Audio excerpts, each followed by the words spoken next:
pemirsa, Anda masih bersama kami sesuai dengan janji saya. Hari ini kita akan ada talk show bersama salah satu narasumber kita, ada Mbak Esti, ya kan? Saya kenalin dulu, selamat pagi Mbak Esti. Oke, Mbak Esti ini adalah salah satu pengusaha yang usahanya nomor 2 terbesar di Indonesia gitu ya Mbak Esti ya? Insya Allah. Ya. Oke, nah ternyata pagi hari ini kita akan berbicara, ini adalah gerakan wirausaha muda. Untuk Anda mungkin yang saat ini akan membuka usaha, memulai sebuah usaha, ini adalah peluang yang baik. Karena mumpung ada Mbak Esti di sini, nanti kita akan sharing bareng. Anda nanti, saya nggak tahu nih boleh buka line telepon apa enggak, tapi nanti saya akan informasikan. Tapi yang jelas pagi hari ini Mbak Esti akan berbagi informasi untuk kita. Nah Mbak Esti, ini boleh diceritain nggak sih? Ini kalau buku nanti aja ya, aku lihat banyak buku dan sudah eye-catching banget. Tapi Mbak Esti, aku mau tanya dulu nih, Mbak Esti kan seorang pengusaha. Usianya berapa sih, boleh tahu dulu? Saya 37. 37. Mengawali usaha pada saat usia? Tahun 2000. Tahun 2000, ini berarti 19 tahun. Wow, Iya. oke. Dulu mengawali usahanya dari apa dulu nih? Jadi kita kan zaman dulu kan ada naik turun ekonomi ya. Kemudian papa saya bilang, ini ada pekerjaan begini-begini, kamu bisa bantu nggak? Akhirnya saya bikin animasinya, karena kebetulan saya juga lulusan dari desain animasi. Bikin animasinya untuk perbaikan waktu itu ada pelabuhan seperti itu. Nah, bikin logo, bikin animasi, bikin proposal, jadinya begitu. Ya, anak-anak banget lah gitu kan. Kemudian jadilah berkembang perusahaan. Tahun 2012 saya jadi komisarisnya akhirnya. Kemudian saya take over perusahaan bersama ada kakak saya sama adik saya. Karena mau nggak mau, ya bukannya mau KKN ya, tapi kita kan percaya sama saudara dulu ya kan. Ya, habis itu kakak saya handle di operasional pada saat itu. Saya membantu untuk semua, memperbaiki semua manajemen, karena sistem manajemen lama dengan sistem manajemen baru kan harus diupdate ya, karena kita harus ISO dan sebagainya. Adik saya lulusan dari family business universitas swasta, kemudian sampai ke master degree. Itu tesis itu dijadikan resource untuk kita memperbaiki perusahaan. Jadi leadership suksesinya itu sudah teruji dari tesisnya. Nah kalau boleh tahu nih, berarti perusahaannya perusahaan apa? Underwater services, kita menanam kabel dalam laut. Wow, ini yang nggak banyak dilakukan oleh perempuan-perempuan ya. Kadang kan kalau perempuan mungkin bisnisnya mungkin membuat kerajinan kan. Ini kerajinan gitu ya. Ini kerajinan di bawah laut gitu kan. Ada kadang kelihatan bikin tas gitu ya. Kadang mungkin bikin apa, tapi ini luar biasa banget. Ini kita menanam kabel di bawah laut. Gunanya buat apa sih Mbak? Kan itu kabelnya fiber optic, jadi kalau semua pada menikmati internet, mereka tidak tahu menikmatinya dari mana. Itu dari kabel-kabel yang kita tanam dalam laut itu. Dan siapa pencetus ini yang ada di sebelah saya ini gitu ya? Iya sih, bukan pencetus sih sebenarnya. Owner gitu ya? Iya, kita menangkap suatu peluang bahwa Indonesia adalah negara kepulauan yang luar biasa. Bagaimana caranya supaya semuanya pada rata mendapatkan sinyal, istilahnya kayak gitu. Ini kan juga menggalakkan dari program pemerintah juga. Akhirnya dari Sabang sampai Merauke kita bantu untuk laying kabel itulah. Tapi tidak hanya dari pemerintahan, ada swasta juga, beberapa perusahaan telekomunikasi yang memang perlu untuk laying kabel. Untuk laying kabel, itu penting banget sih emang ya. Internet tuh number one sekarang ya. Iya. Mendingan nggak punya pacar daripada nggak punya internet, ya kan? Itu, dan colokan ya. Jangan saya baterainya habis juga gitu kan. Mbak Esti, ini kan dalam kurung ada namanya Cici. Emang biasanya panggil Cici ya? Iya, karena kalau dulu kan operasi siaran juga di TV nasional. Terus nama lu susah banget di spellingnya kalau ini gitu kan, pada berlibat gitu. Akhirnya Esti Nalurani. Namanya apa? Cici gitu. Nah ini adalah buku apa nih Mbak? Jadi kalau aktivitas jadi pengusaha itu kan pasti high pressure ya. Semua pada mikirnya aku nggak ngapa-ngapain karena aku lebih sering jalan-jalan. Ini boleh aku buka nggak sih? Boleh. Terus lebih suka jalan-jalan. Kenapa ya? Karena memang high pressure. Cici tuh ngapain sih kerjanya, nggak ada kerjaan gitu. Pada jalan-jalan ke sana gitu. Tapi memang karena high pressure itu, kemudian karena waktu zaman siaran dulu kita disuruh investigasi di sebuah kasus, adalah sebuah kasus itu merupakan aha moment banget buat saya, bahwa kalau nggak kita siapa lagi yang mau merubah generasi Indonesia. Wow, jadi ini sekarang intinya Mbak Cici mengajar juga nih kayaknya ya? Aku ngajarnya nggak ke universitas atau apa, saya keliling gitu loh. Ini kalau udah dibuka berarti jadi hak milik ya? Iya. Silakan. Jadi ngajarnya keliling untuk ngajarin. Buku ini nggak aku jual sih. Kalaupun aku jual harganya mahal banget. Karena berdasarkan experience ya. Sebenarnya buku ini atau pakai duit dolar nih jangan belinya? Enggak, jadi memang buku ini tuh isinya nggak banyak, nggak penting juga. Terus bahasanya juga gue banget kayak kita lagi ngobrol begini. Tapi itu banyak PR yang mereka harus kerjakan. Itu saya juga sama mahasiswa saya itu. Jadi kalau dia ngerjain PR, alhamdulillah bisnisnya tuh mulai jalan. Ini omsetnya udah mulai ini, tapi dia jalanin 2 bisnis ya. Apa bisnisnya? Dia ada bubur ayam, kemudian satunya lagi les bahasa Jepang. Wah, oke Mbak Cici, kalau kita ngomongin Mbak Cici ini kan seorang pengusaha gitu ya. Tadi ada menanam fiber optik dalam laut gitu. Terus Mbak Cici ngajarin teman-teman kita ini untuk berwirausaha juga, untuk usaha juga. Ini berarti teori dasarnya sama kah? Mau usaha apa? Sebenarnya kalau mau ngomong teori dasar, sebenarnya dari semua ahli dimanapun itu sudah ada literaturnya, udah ada jurnalnya lah. Para pelaku ini menciptakan sebuah fenomena, kemudian para akademisi meng-catch fenomena itu menjadi sebuah jurnal yang kemudian jadi buku, ada teorinya. Nah, saya 9 tahun, dari tahun 2010 itu ketika saya sudah mulai hektik dengan kerjaan, kemudian mulai ngajar, itu kan saya jadinya certified trainer, certified international coach, certified mentor. Jadi kayak mencari bagaimana sih caranya ngerubah Indonesia ini, sampai akhirnya saya punya teori yang namanya New Generation Development. New Generation Development. Iya, itu teori, bukan merek ya. Jadi gimana teorinya? Ini New Generation Development ini mudah-mudahan suatu ketika akan diakui menjadi sebuah teori yang akan dilakukan di Indonesia. Mudah-mudahan juga menjadi sebuah, ini cita-cita menjadi satu kurikulum yang bisa dimasukkan dalam perkuliahan gitu ya? Bukan perkuliahan, mulai 14 sampai 25. Jadi mulai sampai SMA dan kuliah. Itu jadi kita itu ternyata dari 14 tahun ke bawah itu install jiwa entrepreneurnya itu bisa diinstal dari keluarga dan lingkungan, termasuk dokter dan bidan. Jadi kalau teman-teman pernah dengar tentang hypnobirthing nggak? Iya. Nah, aku praktisi juga waktu itu. Karena aku certified di situ, aku pelajari apa sih sebenarnya peran ini terhadap jiwa entrepreneur. Jadi mulai dari janin sudah diinstal. Itu gimana dong caranya? Aku punya anak 11 tahun, omsetnya udah 60.000 US. Wow. Jadi, tapi omset total ya, bukan per bulan loh. Tapi lumayan kan? Iyalah. Emaknya udah ngadang-ngadang nih. Jadi apakah dia udah diinstal dari janin? Enggak, jadi dia tuh sebenarnya dia masuk ke anak berkebutuhan khusus, dia ADHD sebenarnya. Kemudian kita mencari bagaimana cara komunikasi sama dia. Ternyata dia cukup konsentrasi dengan gadget, yang notabene orang selalu melarang anaknya pakai gadget. Kalau saya enggak, kebalikannya anak saya bagaimana memakai gadget tapi lebih maksimal lah kayak gitu. Nah, akhirnya dari gadget itulah dia mengembangkan daya pikirnya, konsentrasinya fokus di situ. Akhirnya dia punya penghasilan di situ. Dia punya penghasilan pun itu dia sendiri yang menciptakan penghasilan itu. Aku nggak tahu. Dari gadget kan tadi ya, apa yang dilakukan dari gadget? Main PUBG kah atau apa? Enggak, dia bikin modeling. Jadi kalau kita tahu bahwa ada beberapa game yang jual beli untuk modeling, misalnya butuh senjata, butuh tank, butuh apa-apa, dia yang bikin modelnya dan dia jual. Dia mengetahui semua sejarah perang dunia 1, 2, kemudian perang dingin semua di Rusia apa segala macam. Dan dia kalau jualan modeling itu dikasih keterangan itu dari tahun berapa, produksinya dari negara mana, pada perang keberapa dipakai, kemudian musnahnya itu siapa yang musnahkan itu. Wah, itu bukan Mbak Cici yang ayo kamu belajar perang 1, 2, boro-boro. Saya sibuk ya. Jadi abis itu dia mengembangkan ini sendiri. Jadi tugas saya hanya untuk mengembangkan konsep uang, konsep tabungan, konsep investasi. Jadi dia punya empat tabungan. Dia punya tabungan investasi, dia punya tabungan traveling, dia punya tabungan jajan, dia tabungan bargaining. Bargaining itu biasanya kalau dia mau update atau upgrade itu softwarenya dia, kan dia nggak punya kartu kredit, karena saya tidak mengizinkan untuk dia punya PayPal sama kartu kredit. Jadi bunda limit kartu kreditnya masih nggak, dia bilang gitu. Kenapa kak? Aku mau ini update ini. Jadi dia bayar uang cash ke saya, kemudian saya yang update itu pakai kredit card. Gitu. Tidak ada yang gratis di dunia ini ya pemirsa ya. Tapi dia cukup, alhamdulillah saya mengembangkan dia rada gengsi ya. Jadi kalau dia mau jajan pakai uang saya dibalikin.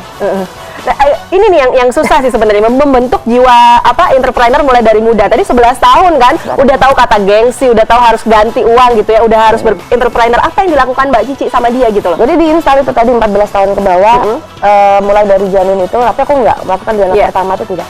Jadi aku bilang sama dia konsep tentang uang. Kalau kita non-sewu, ada beberapa orang pada zaman dulu tuh ngomong, jangan pegang duit itu koper gitu ya. Ini harus dipegang tangan, banyak penyakitnya. Kalau aku enggak, rapikan duitnya, di toko yang rapi, dipegang, dihitung. Saya kalau misalnya dia tak kirim ke summer camp, saya kasih uang itu harus dicatat dalam sebuah lembaran, uang itu buat ngapain aja. Wah, papa saya banget nih kayaknya. Iya. Saya jadi paham kenapa papa saya itu ada gitu. Dulu saya sebel banget loh. Kenapa sih ngasih duit, niat ngasih duit nggak sih? Kenapa ternyata mungkin ini ya maksudnya. Iya, dan salah satunya kemarin aku ajak ke summer camp ke Vietnam di acara JCI Vietnam di sana. Kids camp dia bayar sendiri. Dengan uang dia sendiri? Iya, dengan uang. Wow. Jadi dia punya investasi memang, ya itu tadi tabungan untuk travelingnya. Anaknya berapa sih Mbak? 3. Yang kedua? Yang berapa? Kedua 6 tahun, baru mulai channel YouTube. Channel YouTube. Cuman dia memilih karena dia les di ini ya, les nyanyi ya. Dia sering manggung. Terus kemarin waktu ke Vietnam juga itu dapat outstanding performance paling junior lah ya dia di antara 6 negara. Terus dia bilang, aku pengen punya channel YouTube. Jadi, hi guys. Gitu. Dia yang hi guys gitu ya, yang nomor 2. Yang nomor 3 usia berapa? 3 tahun. Minggu depan 3 tahun juga sama. Jadi kalau ini udah dari janin ya? Iya udah dari janin. Karena aku udah mulai keliling-keliling ngajar kan dia mulai dari janin. Jadi udah ngerti. Jadi kemarin itu dia unboxing gitu. Hai guys, aku ini kan cowok ya. Jadi suaranya harus gitu ya? Ya gitu. Oke. Jadi memang sudah menanamkan jiwa entrepreneur sejak dini. Mungkin Anda yang ada di rumah juga pengen tahu, aku juga kepengen anakku jadi pengusaha, aku juga pengen anakku mandiri seperti apa. Nanti melalui buku New Generation Development kita juga akan bedah bukunya Mbak Cici ya, seperti apa. Ini ada bonusnya, ada fotonya Mbak Cici, foto nyata di sini. Jadi jangan kemana-mana, tetap bersama kami di Update Cantik, Inspirasi Perempuan Masa Kini. Ini barusan ketika lagi break kita lagi ngobrol nih, dan ternyata Mbak Cici ini baru bikin sekolah ya, peletakan batu pertama di Sidoarjo. Nah, sekolah ini sebenarnya ditujukan untuk siapa gitu Mbak? Ini untuk anak 14 sampai 25 tahun. Kalau untuk anak 14 sama istilahnya setara dengan SMP dan SMA, itu nanti ijazahnya kejar paket B dan paket C. Dan dia tiap hari tetap masuk Senin sampai Kamis itu dia belajar tentang leadership, hukum perusahaan, tentang hak liga, haki dan sebagainya, kemudian akuntansi untuk perusahaan, kemudian manajemen ISO itu kayak gimana. Jadi pelajarannya tentang itu, bagaimana perusahaan itu berjalan. Nah, tapi nanti umur SMA dia sudah mulai publish. Jadi kita ada 3 jurusan, jurusan entrepreneurship, professional skill itu untuk menjadi kita nggak boleh ngejudge karyawan itu nggak penting ya. Bagi saya karyawan itu penting banget. Beberapa perusahaan ada yang seperti itu tuh. Bagian ini kayak nggak penting. Penting banget, mulai dari yang atas sampai yang OB itu penting. Kalau enggak stratanya udah biar semua. Kalau nggak ada OB siapa yang bersihin? Ya itu jadi ada professional skill, kemudian yang terakhir adalah jurusan suksesi.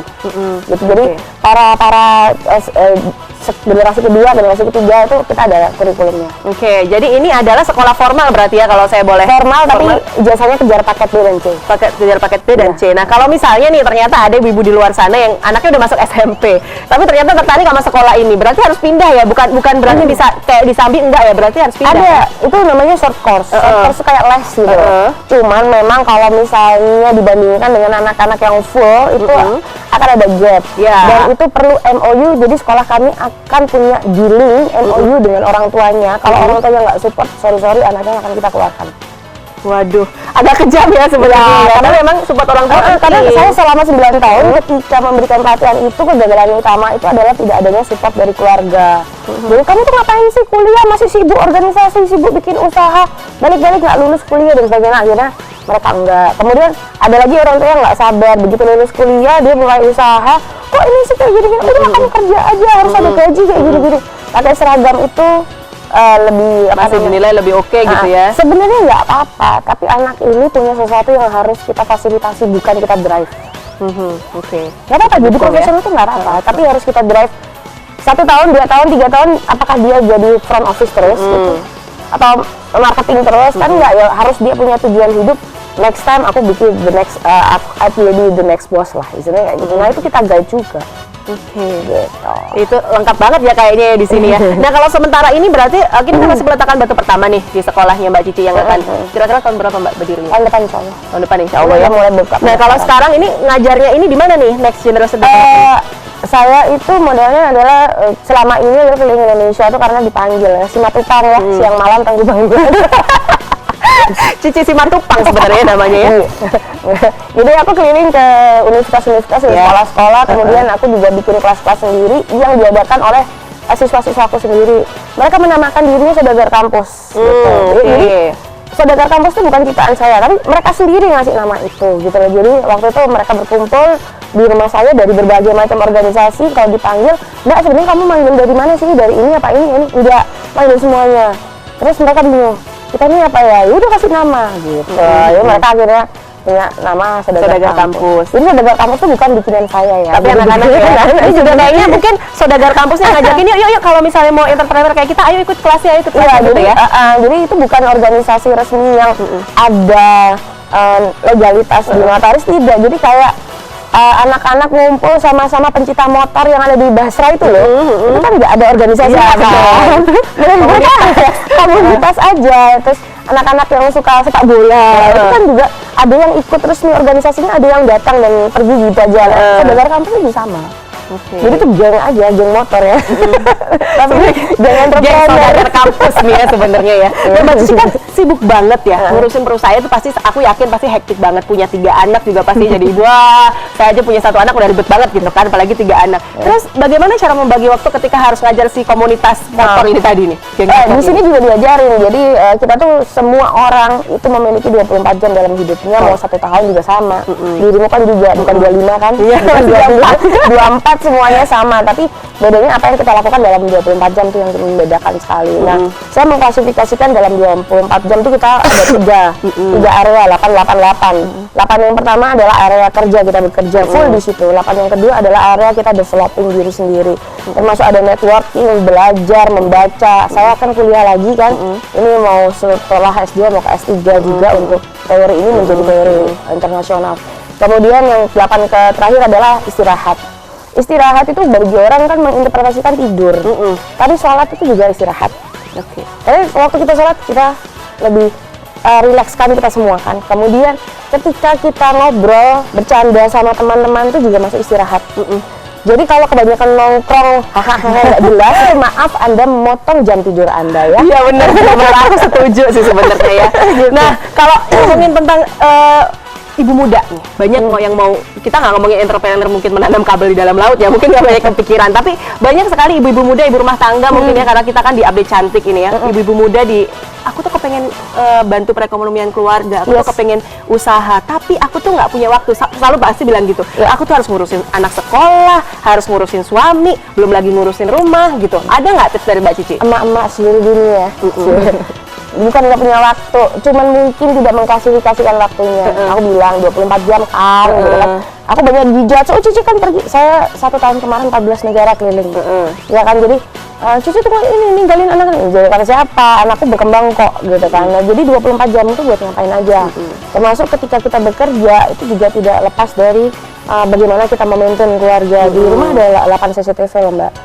Itu investasi bagi saya, begitu mahalnya anak-anak saya, istilahnya kayak gitu. Kemudian di perusahaan juga kami ada CCTV. Kita juga ada tim besar. Kalau zaman dulu nggak ada tim untuk TPM tuh nggak ada, tim penjamin mutu tuh nggak ada. Kalau sekarang kita ada tim penjamin mutu tuh ada 12 orang yang saya biasanya bagian marah-marah ya. Ya gitu-gitu. Jadi memang bisa membagi. Nah, kemarin sekitar bulan April kita ke Kanazawa, Jepang. Itu ada SDG program, itu ada gender equality nomor 5 tentang bagaimana kalau di Jepang itu orang perempuan tidak bisa terlalu terlalu dominan gitu ya. Terus aku bilang bahwa di Indonesia ini harusnya ibu-ibu bangga ya. Di Indonesia itu grafik ekonomi digerakkan oleh wanita itu cukup banyak. Berapa persen Mbak dari? Nah, kalau persentasinya aku nggak bisa ngomong karena aku juga nggak riset soal itu. Tapi banyak sekali 99 menyatakan itu, monggo dicek. Karena apa? Karena sekarang wanita banyak smart yang bisa kerja di rumah. Sekarang pelatihan online juga banyak. Barusan saya nemukan juga ada seorang pengusaha muda di Bandung, dia itu usahanya menciptakan bisnis. Menciptakan bisnis itu usahanya.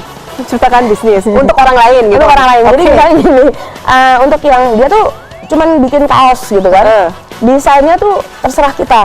Iya. Terus nanti dikasih labelnya kita. Terus dikasih plastik sama, tahu ya, kaos dikasih kayak plastiknya ada mereknya, itu mereknya kita. Itu mama ya, pulaannya itu cuma 1.800.000, itu sudah termasuk ada kaosnya, ada semua, dan pengiriman dari mereka, kita nggak perlu ke JNE ngirim tuh. Saya nggak aku pikir loh ada bisnis kayak gitu ya. Ada loh. Bisnisnya semakin berkembang. Aku bilang sama gini, aku kalau misalnya di Asia Pasifik Tundra, aku bilang gini, Indonesia itu adalah negara yang luar biasa termasuk untuk orang-orang malas. Orang malas hidup di Indonesia. Lapar, ngeklik, ya kan? Ada aplikasi datang sendiri makanan ke kita ya kan? Iya. Kalau di sana tuh enggak, yang aplikasi hijau itu di Singapura juga ada, tapi dia cuma mobil doang, nggak mau nganterin makanan.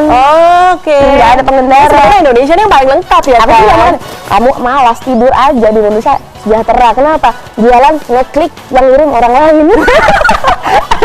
Datang ngambil barang kita ya kan? Please deh mama, ibu-ibu cantikku, please, itu tentang bagaimana kita persepsi kita bahwa kita bisa sebenarnya atur aja waktunya, bikin chart yang bagus untuk targetnya mau ngapain, omsetnya apa.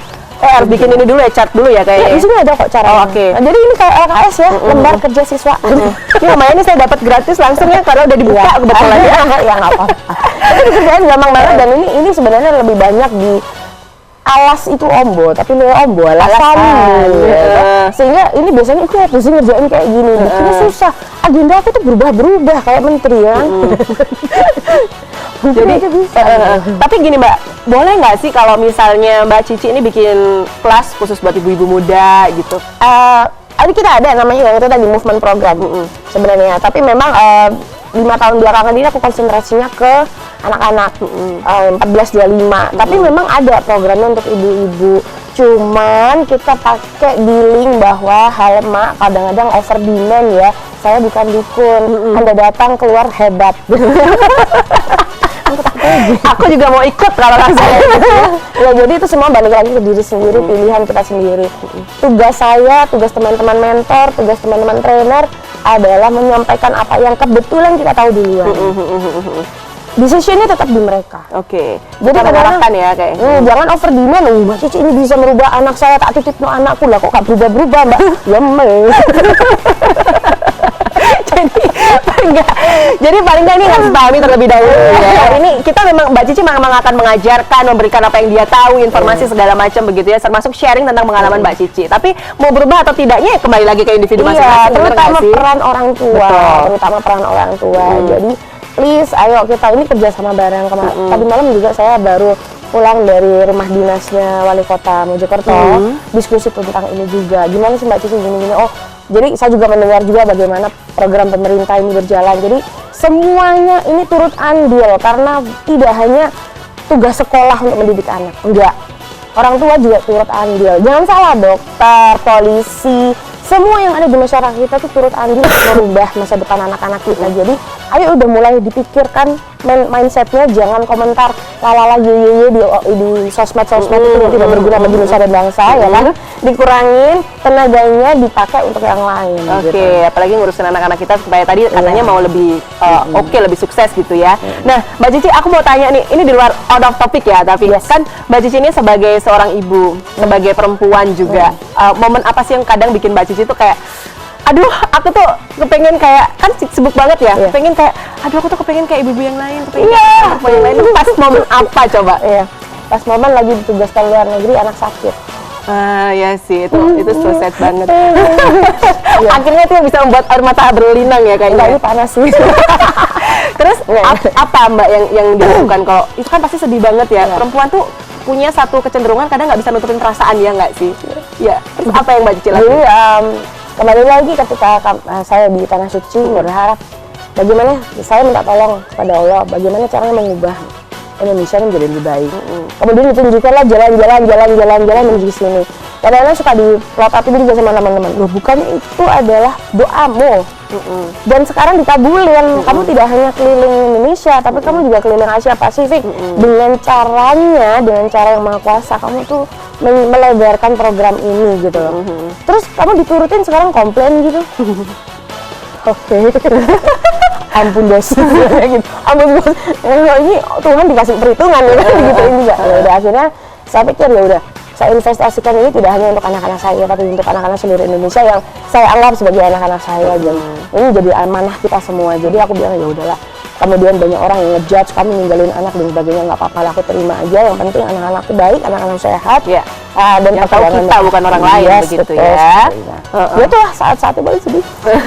Ternyata namanya seorang wanita ya, walaupun strong kita lihat Mbak Cici ini keliling kemana-mana, berbagi ilmu, seorang pengusaha muda juga, perempuan tuh selalu punya sisi sensitif, bener ya Mbak ya? Ini makanya casing doang. Pemirsa, masih lebih asik banget obrolan kita pagi hari ini ya. Nah, pagi hari ini kita akan lanjutkan lagi obrolan bersama dengan Mbak Cici. Jadi jangan kemana-mana, tetap di Update Cantik, inspirasi perempuan masa kini.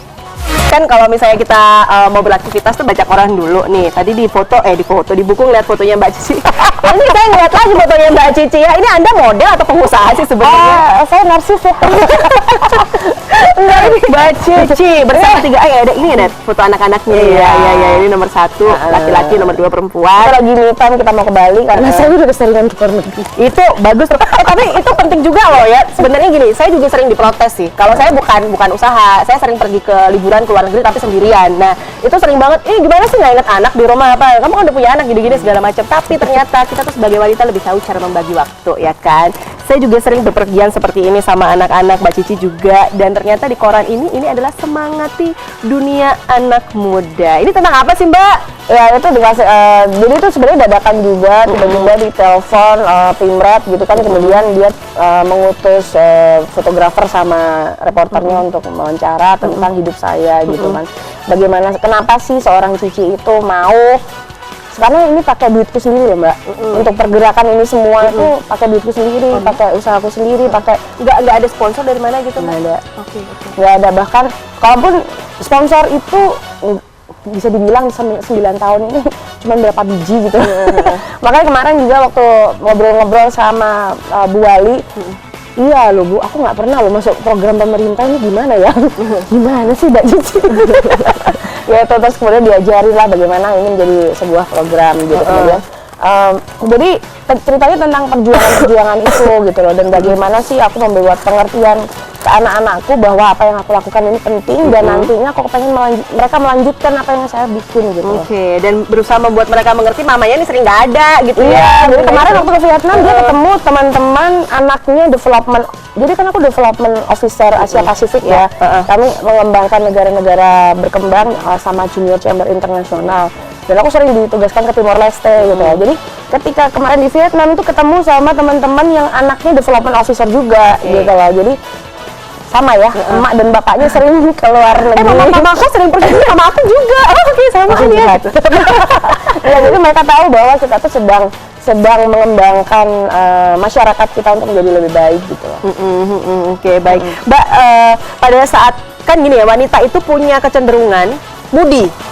Bener nggak? Tiba-tiba moodnya blue aja gitu kan. Padahal Barusan ketika kita moody. Hah? Barusan aku tadi moody. Kenapa? Enggak, ya, emang gitu kan. Nah, gimana caranya untuk membuat mood itu terus apa ya? Kan kalau kita kerja kayak Mbak Cici itu kan nggak bisa moodnya naik turun ya. Bagaimana caranya untuk tetap moodnya itu supaya bagus? Kita ingat sama visi kita aja. Kita tuh sebenarnya maunya apa sih? Selama ini kita bangun pagi-pagi, kita bangun sampai malam-malam diskusi. Itu sebenarnya tujuannya untuk apa sih kayak gitu. Termasuk ketika anak saya dikasih tahu anak saya panas tinggi, waktu itu saya harus naik panggung. Waduh Mbak, ya dirimu kan presenter juga kan, ya pasti mengalami itu di stage harus tetap gitu. Benar. Nah itu memang harus kita atur, kita ingat untuk apa kita sebenarnya ada di situ. Dan goal saya itu bukan ada di stage sebenarnya. Goal saya aja menciptakan orang-orang yang ada di stage mampu melakukan apa yang saya lakukan lebih banyak lagi. Jadi kalau misalnya ada teman-teman, Ci, boleh nggak sih aku copy kurikulummu? Ci, boleh nggak sih kita tuh belajar bareng? Boleh. Silakan gitu kan ya. Boleh, karena Tuhan ngasih saya pengetahuan ini tahu duluan. Dan aku harap mereka juga bergerak juga.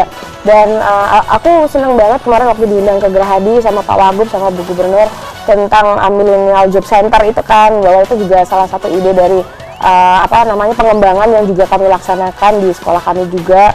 Kemudian itu orang-orang pada kemarin juga diundang sama timnya Bang Sandiaga Uno untuk bagaimana sebuah pergerakan. Loh, ini kan juga sama yang kamu lakukan. Loh, nggak apa-apa. Semakin banyak yang bergerak seperti ini, maka semakin bagus gitu loh. Jadi nggak apa-apa gitu. Wah, ini juga disebutin ya 8 jam studi, 8 jam working, 8 jam relaxing. Ini udah Iya. semua lengkap banget di sini. Tapi kalau misalnya ibu-ibu nih, ibu muda atau misalnya teman-teman yang belum tergabung di Saudagar Kampus ini, pengen dapat bukunya caranya gimana? Harus ikut Itu- kelasnya Mbak Cici kah atau? Enggak sih, aku buka sebuah ruko di daerah Jambangan situ. Di situ bisa tempat ngumpul. dan Judulnya apa nih? Rukonya? apa rukonya ruko sembarang. Enggak, di situ ada kopi juga buka di situ. Kemudian tadi yang mahasiswa kesini tuh buka di situ juga.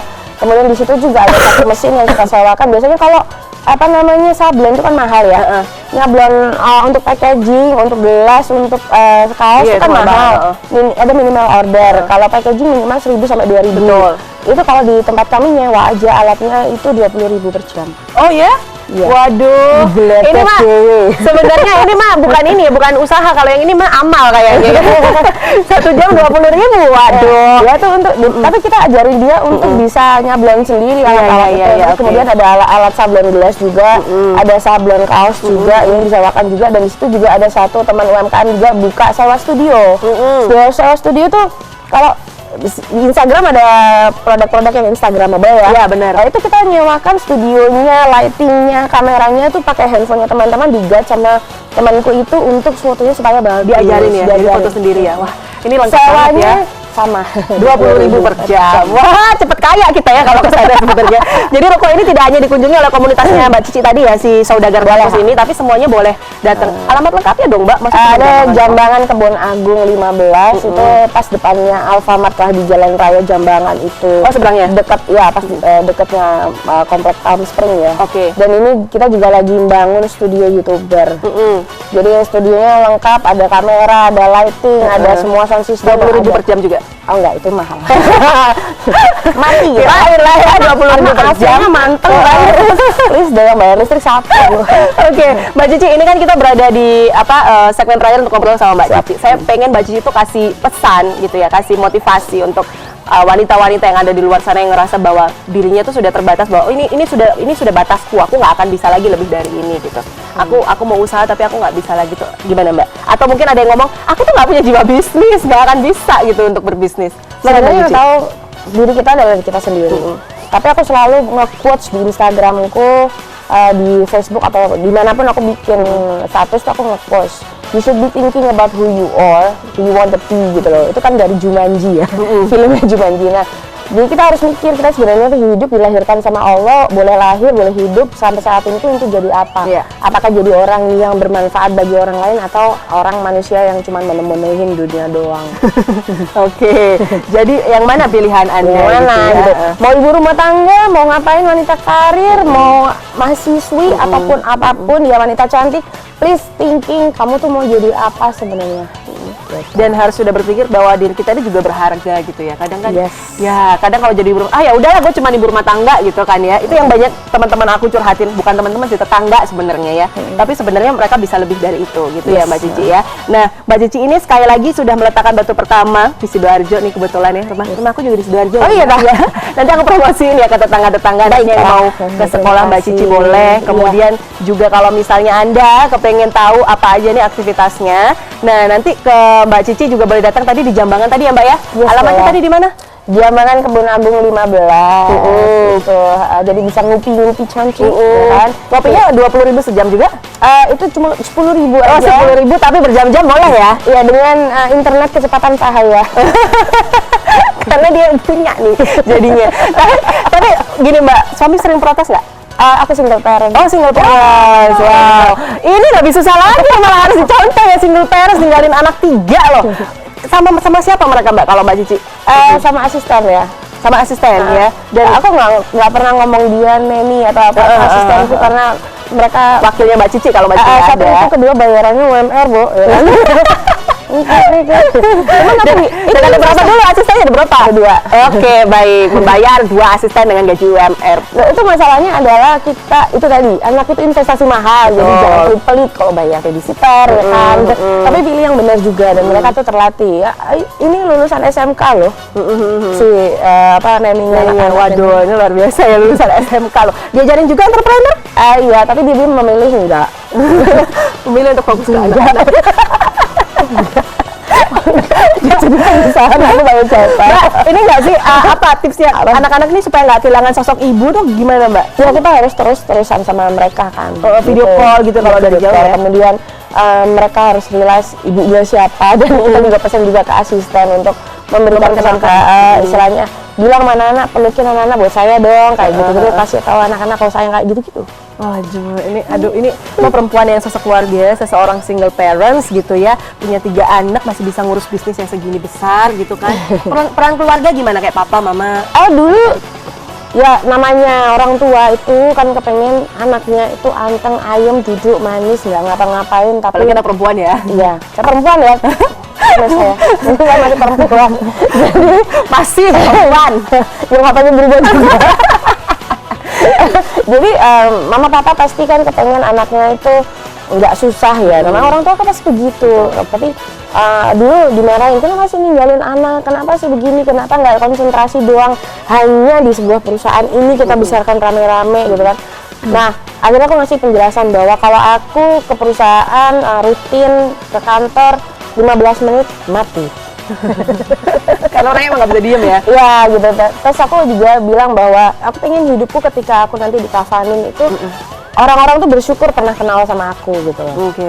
Jadi aku pengen aku memahami bahwa Allah punya rencana di setiap personal ini, punya kisah istimewa di setiap manusia. Jadi aku pengen kisah itu menjadi lebih berarti bagi keluarga aku dan orang lain. Dan alhamdulillah satu persatu itu mulai ditunjukkan ke orang tuaku dan sekarang support banget. Kayak kemarin ini kan NGD ini kan teori baru kita kembangkan bersama teman-teman S3 doktoral sama S2 para master degree di UGM.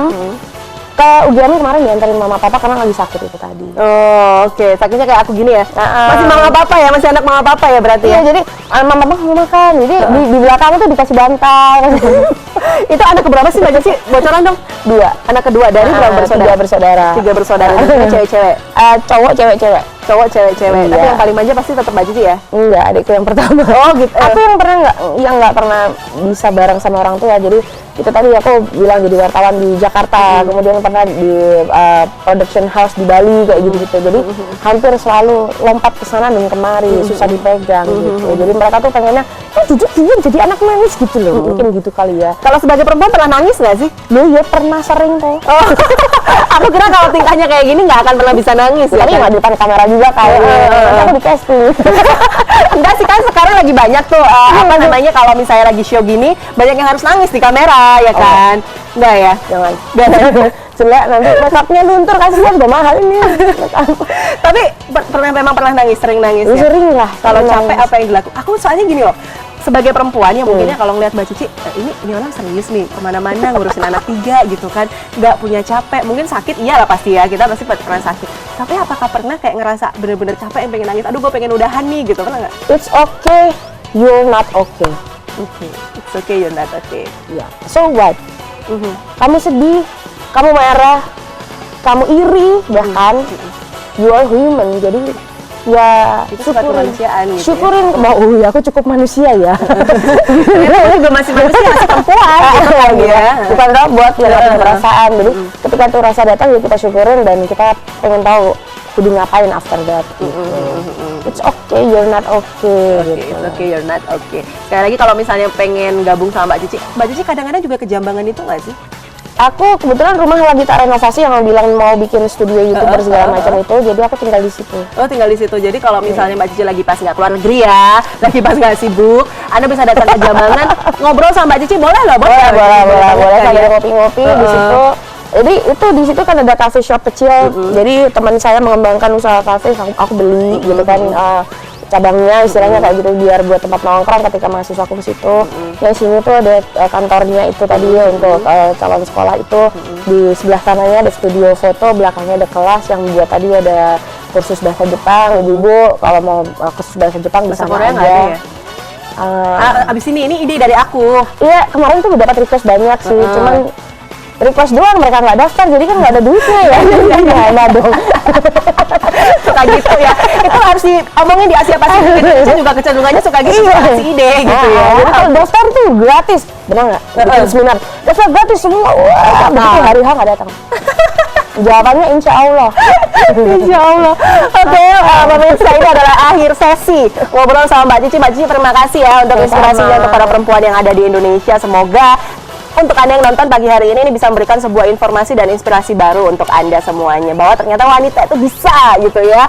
Lagi Mbak Cici ini contoh single parents, dia bisa mengembangkan perusahaannya, dia punya organisasi di mana-mana, dan sekarang dia tuh menjadi seorang guru loh untuk para mahasiswa-mahasiswa gitu ya. Tapi jangan dicontoh single parentnya. Usahakan yang terbaik. Iya, usahakan yang terbaik untuk dia agak curhat nih ya pagi hari ini ya. Oke, baik, terima kasih ya Mbak Cici ya. Ya, pemirsa, kita akan kembali saat lagi, jangan pindah